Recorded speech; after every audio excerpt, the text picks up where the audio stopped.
ஆபிரகாமை எப்படி நடத்துகிறார்கள் என்பது தேவனுக்கு முக்கியம். ஜனங்கள் இஸ்ரவேலரை எப்படி நடத்துறாங்கிறது தேவனுக்கு முக்கியம். அதே போல நம்மை சுற்றி இருக்கிறவர்கள் நம்மை எப்படி நடத்துகிறார்கள் என்பது தேவனுக்கு முக்கியம். புரியுதா உங்களுக்கு?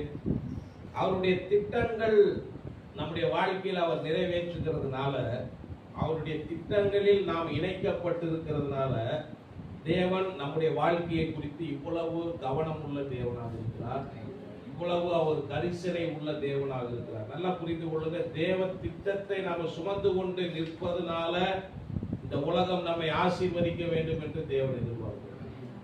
தேவ திட்டங்களை நாம் சுமந்து கொண்டு நிற்கிறதுனால இந்த உலகம் நம்மளை சபிச்சிடக்கூடாதுங்கிறதுல தேவன் என்ன செய்யறாரு? கவனமாக இருக்கிறார்.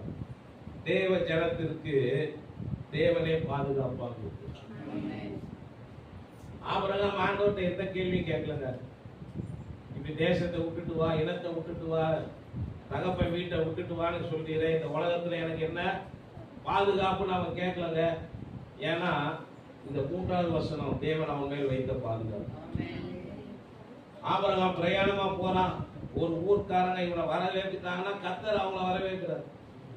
ஆபிரகாமுக்கு தங்களுக்கு இடம் கொடுத்துட்டாங்கன்னா கர்த்தர் அவங்கள பிரியமா பாக்குறாரு. ஊர்காரங்க அவனை எதிர்த்தாங்கன்னா கர்த்தர் அந்த ஊரை எதிர்க்கும். இதுதான் தேவன் ஆபிரகாமின் மேல் வைத்த பாதுகாப்பு. எப்படி நாங்களும் ஊர் விட்டு ஊர் வந்து இப்படி நின்றுட்டு இருக்கிறோம்னா, எங்களை ஆசீர்வதிக்கிறவர்களை கர்த்தர் ஆசீர்வதிக்கிறார். எங்களை ஒருத்தர் எதிர்த்தானா கர்த்தர் என்ன செய்யறாரு? எதிர்க்கிறாரு. கர்த்தர் கூட நிக்கிறதுனால, இந்த வாக்குத்தத்தங்கள் வேலை செய்கிறதுனால இன்றைக்கு நீங்களும் நானும் உயிர் வாழ்ந்து கொண்டிருக்கிறோம்.